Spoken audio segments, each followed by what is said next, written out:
உன் வாழ்க்கையை மாற்றப் போகும் தேவனின் 7 வாக்குத்தத்தங்கள் 30 நிமிட சக்தி வாய்ந்த தேவ செய்தி. அன்பானவர்களே, இயேசு கிறிஸ்துவின் இனிய நாமத்தில் உங்களை வாழ்த்துகிறேன். இன்று இந்த வீடியோவை நீங்கள் பார்க்கிறீர்கள் என்றால் அது தற்செயல் அல்ல. தேவன் உங்களிடம் பேச விரும்புகிறார். உங்கள் வாழ்க்கையில் பிரச்சனைகள் இருக்கலாம், கடன் இருக்கலாம், நோய் இருக்கலாம், வேலை இல்லாமல் இருக்கலாம், மனவேதனையில் இருக்கலாம். ஆனால் இன்று தேவன் உங்களிடம் சொல்கிறார், மகனே, மகளே, நான் உன்னை விட்டுவிடவில்லை. இந்த 30 நிமிட செய்தியை இறுதி வரை கேளுங்கள். இறுதியில் நாம் ஒன்றாக ஜெபிக்கப் போகிறோம். பகுதி 1. தேவன் உன்னை அறிவார். வேத வசனம் எரேமியா அதிகாரம் 1 தேவ வார்த்தை 5. நான் உன்னை கருவில் உருவாக்கும் முன்னே உன்னை அறிந்தேன், நீ கர்ப்பத்திலிருந்து வெளிப்படும் முன்னே உன்னை பரிசுத்தப்படுத்தினேன். அன்பானவர்களே, இந்த உலகத்தில் பல நேரங்களில் நாம் ஒரு கேள்வியை நமக்குள் கேட்டிருக்கிறோம். என்னை உண்மையாக யாராவது அறிவார்களா? வெளியில் நாம் சிரித்துக் கொண்டிருக்கலாம், ஆனால் உள்ளத்தில் கண்ணீர் இருக்கலாம். எல்லோரிடமும் நான் நன்றாக இருக்கிறேன் என்று சொல்லலாம், ஆனால் இரவில் தனியாக இருக்கும்போது மனம் உடைந்து அழுதிருக்கலாம். சில நேரங்களில் நம்மை யாரும் புரிந்து கொள்ளவில்லை என்று தோன்றும். நம் வேதனையை யாரும் பார்க்கவில்லை என்று நினைப்போம். நம்முடைய ஜெபம் வானத்தை தாண்டவே இல்லை என்று கூட தோன்றலாம். ஆனால் இன்று தேவன் உன்னிடம் ஒரு வார்த்தை பேசுகிறார். மகனே, மகளே, நான் உன்னை அறிவேன். நீ பிறந்த நாளிலிருந்து அல்ல, நீ இந்த உலகத்திற்கு வந்த நாளிலிருந்து அல்ல, நீ உன் தாயின் கருவில் உருவாகும் முன்பே நான் உன்னை அறிந்தேன் என்று தேவன் சொல்கிறார். எவ்வளவு ஆச்சரியமான அன்பு! இந்த உலகத்தில் யாரும் உன் பெயரை அறியாமல் இருக்கலாம், உன் உழைப்பை யாரும் பாராட்டாமல் இருக்கலாம், நீ செய்த நன்மைக்கு நன்றி சொல்ல யாரும் இல்லாமல் இருக்கலாம். ஆனால் தேவன் உன்னை முழுமையாக அறிவார். நீ சிரிக்கும்போது அவர் பார்க்கிறார், நீ அழும்போது அவர் பார்க்கிறார், நீ மனம் உடைந்து அமைதியாக அமரும் போதும் அவர் உன்னுடன் இருக்கிறார். மற்றவர்கள் உன் வெளிப்புற தோற்றத்தை மட்டுமே பார்க்கிறார்கள், ஆனால் தேவன் உன் இதயத்தை பார்க்கிறார். நீ மறைத்து வைத்த கண்ணீரையும் அவர் அறிவார். யாரிடமும் சொல்ல முடியாத காயங்களையும் அவர் அறிவார். உன் குடும்பத்தில் நடக்கும் பிரச்சனைகள், உன் பொருளாதார சுமைகள், உன் உடல்நல போராட்டம், உன் எதிர்காலம் பற்றிய பயம், உன் ஜெப வாழ்க்கையின் ஏக்கம், எல்லாவற்றையும் தேவன் அறிவார். ஒருவேளை இன்று நீ இப்படி சொல்லிக் கொண்டிருக்கலாம், தேவனே, என்னை ஏன் மறந்துவிட்டீர்கள்? ஆனால் உண்மை என்னவென்றால் தேவன் உன்னை ஒருபோதும் மறக்கவில்லை. ஒரு தாய் தன் குழந்தையை சில நேரங்களில் மறக்கலாம். நண்பர்கள் உன்னை விட்டு விலகலாம். உறவினர்கள் உன்னை புரிந்து கொள்ளாமல் போகலாம். ஆனால் தேவன் ஒருபோதும் உன்னை விட்டு விலக மாட்டார். இன்று நீ தனிமையில் இருக்கலாம், ஆனால் தேவன் உன்னுடன் இருக்கிறார். இன்று நீ பலவீனமாக இருக்கலாம், ஆனால் தேவன் உனக்கு பலமாக இருக்கிறார். இன்று நீ அழுகிறாய், ஆனால் உன் கண்ணீரை துடைக்க தேவன் அருகிலேயே இருக்கிறார். அன்பானவர்களே, நினைவில் வைத்துக் கொள்ளுங்கள், நீ இந்த உலகத்தில் ஒரு விபத்து அல்ல, நீ தேவனுடைய திட்டத்தின் ஒரு பகுதி. உன்னை படைத்தவருக்கு உன் வாழ்க்கைக்கான நோக்கம் இருக்கிறது. இன்று எல்லாம் இருட்டாக தோன்றலாம், ஆனால் தேவன் இன்னும் உன் வாழ்க்கையின் கதையை எழுதிக் கொண்டிருக்கிறார். அவர் தொடங்கிய நல்ல கிரியையை அவர் நிறைவேற்றுவார். அதனால் மனம் தளராதே, நம்பிக்கையை இழக்காதே, ஜெபத்தை நிறுத்தாதே. தேவன் உன்னை அறிவார். தேவன் உன்னை நேசிக்கிறார். தேவன் உன்னை மறக்கவில்லை. இன்று அவர் உன் வாழ்க்கையில் புதிய அத்தியாயத்தை ஆரம்பிக்க முடியும். இந்த வார்த்தையை விசுவாசத்தோடு ஏற்றுக்கொள். கர்த்தாவே, என்னை அறிந்தவரும் என்னை நேசிப்பவரும் நீரே. என் வாழ்க்கையை உம்முடைய கரங்களில் ஒப்படைக்கிறேன். என்னை நடத்தும், என்னை பலப்படுத்தும். ஆமென். நினைவில் வைத்துக் கொள்ளுங்கள், உலகம் உன்னை மறந்தாலும் உன்னை உருவாக்கிய தேவன் ஒருபோதும் உன்னை மறக்க மாட்டார். ஆமென். பகுதி 2. பயப்படாதே. வேதாகம வசனம் ஏசாயா 41 அதிகாரம் 10வது இறைவார்த்தை. பயப்படாதே, நான் உன்னோடிருக்கிறேன். திகையாதே, நான் உன் தேவன். நான் உன்னை பலப்படுத்துவேன், உனக்கு சகாயம் செய்வேன், என் நீதியின் வலது கரத்தினால் உன்னை தாங்குவேன்.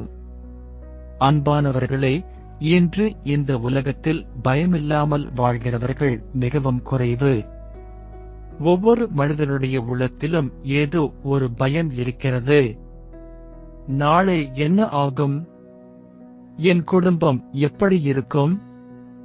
வேலை கிடைக்குமா? பணம் வருமா? இந்த நோய் குணமாகுமா? நான் ஆரம்பித்த காரியம் வெற்றியடையுமா? இந்த கேள்விகள் பலருடைய இரவு தூக்கத்தை கூட கெடுக்கின்றன. ஆனால் இந்த பயங்கள் எல்லாவற்றிற்கும் நடுவில் தேவன் என்று உன்னிடம் ஒரு வார்த்தை பேசுகிறார். பயப்படாதே, நான் உன்னோடிருக்கிறேன். இந்த ஒரு வாக்குறுதி போதும். ஏனென்றால் தேவன் நம்மோடு இருக்கும்போது நாம் ஒருபோதும் தனியாக இல்லை. கடல் கொந்தளிக்கலாம், புயல் வீசலாம், மனிதர்கள் கைவிடலாம், உலகம் எதிர்க்கலாம், ஆனால் தேவன் உன்னை ஒருபோதும் கைவிட மாட்டார். நீ இன்று கண்ணீரோடு இருந்தாலும் அந்த கண்ணீரை காண்கிற தேவன் உன்னோடு இருக்கிறார். நீ அமைதியாக அழுத ஜெபங்களையும் அவர் கேட்டிருக்கிறார்.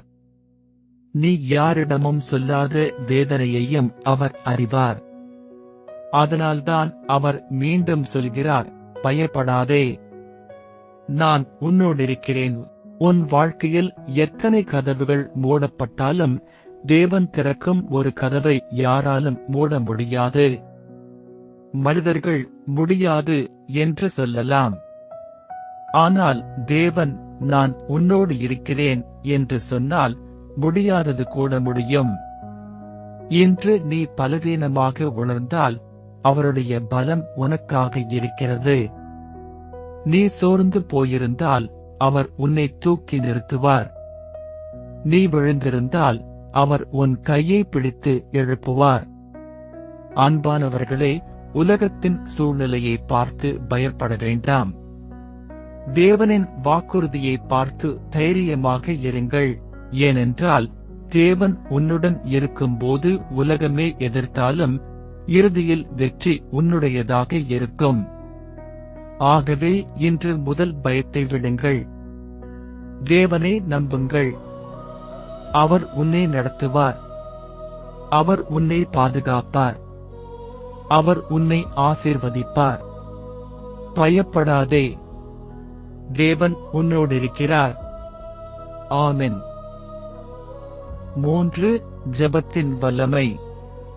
அன்பானவர்களே, ஜெபம் என்பது வெறும் வார்த்தைகள் அல்ல, அது உயிருள்ள தேவனோடு பேசும் பரிசுத்தமான நேரம்.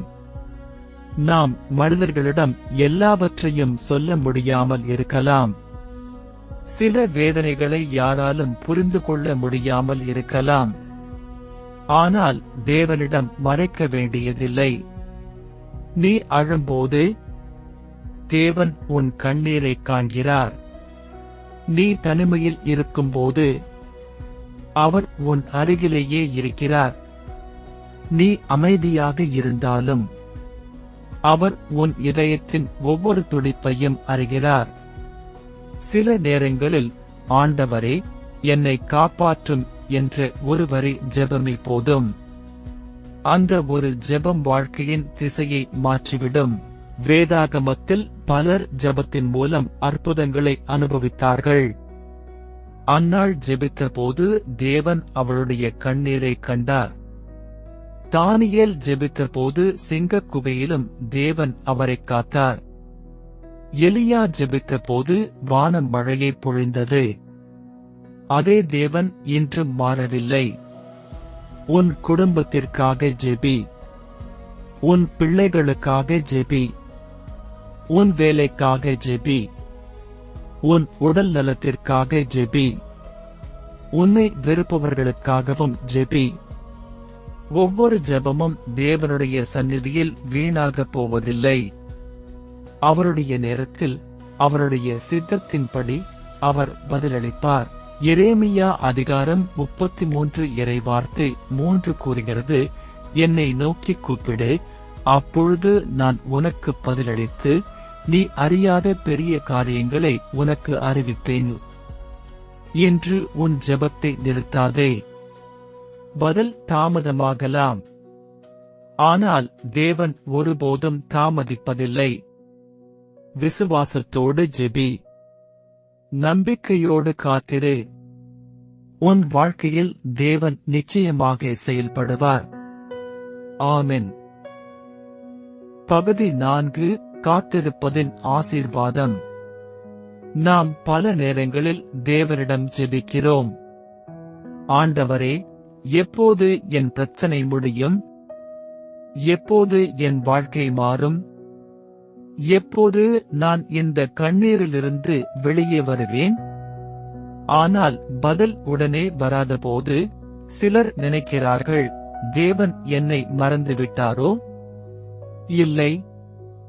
தேவன் அமைதியாக இருப்பது அவர் உன்னை விட்டுவிட்டார் என்பதற்கான அடையாளம் அல்ல. அவர் உனக்காக வேலை செய்து கொண்டிருக்கிறார். ஒரு விவசாயி விதை விதைத்தவுடன் அடுத்த நாள் அறுவடை கிடைக்காது. விதை மண்ணுக்குள் மறைந்து அமைதியாக வளர்க்கிறது. அதைப்போல தேவன் உன் வாழ்க்கையிலும் கண்ணுக்கு தெரியாமல் செயல்படுகிறார். வேதாகமத்தில் யோசேப்பு ஒரே நாளில் எகிப்தின் பிரதமர் ஆகவில்லை. அவர் காத்திருந்தார். சிறையில் இருந்தார். அநியாயத்தை சந்தித்தார். ஆனால் தேவனுடைய நேரம் வந்தபோது ஒரே நாளில் அவருடைய வாழ்க்கை மாறியது. தேவன் தாமதிப்பது மறுப்பதற்காக அல்ல, உன்னை பெரிய ஆசீர்வாதத்திற்கு தயார் செய்வதற்காக. நீ இன்று காத்திருக்கிறாயா? நம்பிக்கையை இழக்காதே. தேவனுடைய கடிகாரம் ஒருபோதும் தவறாக இயங்காது. பிரசங்கி அதிகாரம் 3 இறைவார்த்தை 11 சொல்கிறது, அவர் எல்லாவற்றையும் தக்க காலத்தில் அழகாகச் செய்கிறார். ஆகவே இன்று நீ செய்ய வேண்டியது ஒன்றே. தேவனை நம்பு. அவர் சரியான நேரத்தில் உன் ஜெபத்திற்கு பதில் தருவார். உன் காத்திருப்பு வீணாகாது. ஆமென். பகுதி 5. மன்னிப்பின் சக்தி. உன்னை காயப்படுத்தியவர்களை மன்னிக்க முடியவில்லையா? அந்த காயம் இன்னும் உன் இதயத்தில் இருக்கிறதா? என்று தேவன் உன்னிடம் மெதுவாகச் சொல்கிறார். விடு. என்னிடம் ஒப்படையு. மன்னிப்பு என்பது அவர்கள் செய்த தவறை சரி என்று சொல்வது அல்ல, அது உன் இதயத்தை கசப்பு, கோபம், வேதனை ஆகியவற்றின் சிறையிலிருந்து விடுவிப்பது. இயேசு சிலுவையில் இருந்த போதும் கூறினார், பிதாவே, இவர்களை மன்னியும், தாங்கள் செய்கிறது இன்னதென்று அறியாதிருக்கிறார்களே. லூக்கா 23 அதிகாரம் 34 இறைவார்த்தை. நம்மை மிகவும் நேசித்த இயேசு அவரை சிலுவையில் அறைந்தவர்களுக்கு கூட மன்னிப்பை கொடுத்தார். அப்படியானால் அவருடைய பிள்ளைகளாகிய நாமும் மன்னிக்கும் இதயத்தை வளர்த்துக் கொள்ள வேண்டும். இன்று நீ மன்னிக்க முடிவு செய்தால் உன் உள்ளத்தில் இருந்த பாரம் இறங்கும். தேவனுடைய சமாதானம் உன் இதயத்தை நிரப்பும். நினைவில் கொள், மன்னிப்பு என்பது அவர்களுக்காக அல்ல, உன் இருதயத்தின் சமாதானத்திற்காக. இன்று அந்த பாரத்தை தேவனிடம் ஒப்படை. அவர் உன்னை சுகப்படுத்துவார். ஆமென். பகுதி 6. இயேசுவில் புதிய வாழ்க்கை. நீ கடந்த காலத்தில் எவ்வளவு தோல்விகளை சந்தித்திருந்தாலும், எவ்வளவு கண்ணீர் சிந்தியிருந்தாலும், எவ்வளவு தவறுகளை செய்திருந்தாலும், இன்று தேவன் உனக்காக ஒரு புதிய ஆரம்பத்தை வைத்திருக்கிறார். மனிதர்கள் உன் வாழ்க்கை முடிந்துவிட்டது என்று சொல்லலாம். ஆனால் இயேசு ஒருபோதும் அப்படிச் சொல்ல மாட்டார். அவர் சொல்வது, இதோ நான் எல்லாவற்றையும் புதிதாக்குகிறேன். உடைந்த இதயங்களை அவர் சுகமாக்குகிறார். சிதைந்த குடும்பங்களை மீண்டும் இணைக்கிறார். பாவத்தால் காயப்பட்ட வாழ்க்கையை தம்முடைய அன்பினால் புதிதாக்குகிறார். ஒருவேளை நீ இன்று எனக்கு இனி எதிர்காலம் இல்லை என்று நினைக்கலாம். ஆனால் தேவனுடைய திட்டம் இன்னும் முடிவடையவில்லை. நீ உயிரோடிருக்கும் வரை அவருடைய நோக்கமும் உயிரோடே இருக்கிறது. இயேசு இழந்த ஆண்டுகளையும் ஆசீர்வதிக்க வல்லவர். திருடப்பட்ட சமாதானத்தை திரும்பக் கொடுக்கிறார். உடைந்த நம்பிக்கையை மீண்டும் எழுப்புகிறார். கண்ணீரை சந்தோஷமாக மாற்றுகிறார். நீ இன்று ஒரு முடிவை எடு. ஆண்டவரே, என் வாழ்க்கையை உம்மிடம் ஒப்படைக்கிறேன். என்னை புதிதாக்கும். அந்த ஒரு முடிவு உன் வாழ்க்கையின் மிகப்பெரிய திருப்புமுனையாக மாறலாம். வேதாகமம் கூறுகிறது, எவனாவது கிறிஸ்துவுக்குள் இருந்தால் அவன் புதிய சிருஷ்டி, பழையவை ஒழிந்து போயின, இதோ எல்லாம் புதிதாயின. 2 கொரிந்தியர் அதிகாரம் 5 இறைவார்த்தை 7. இன்று நீ புதிய வாழ்க்கையை தொடங்கலாம். இயேசுவோடு தொடங்கும் வாழ்க்கை ஒருபோதும் வீணாகாது. அவர் உன்னை விட்டுவிட மாட்டார். அவர் உன்னை புதிதாக்குவார். ஆமென். பகுதி 7. சக்தி வாய்ந்த இறுதி ஜெபம். இப்போது நீங்கள் எங்கு இருந்தாலும் ஒரு நிமிடம் அமைதியாக இருங்கள். உங்கள் கண்களை மூடுங்கள். உங்கள் இதயத்தை முழுமையாக தேவனிடம் திறந்து வையுங்கள்.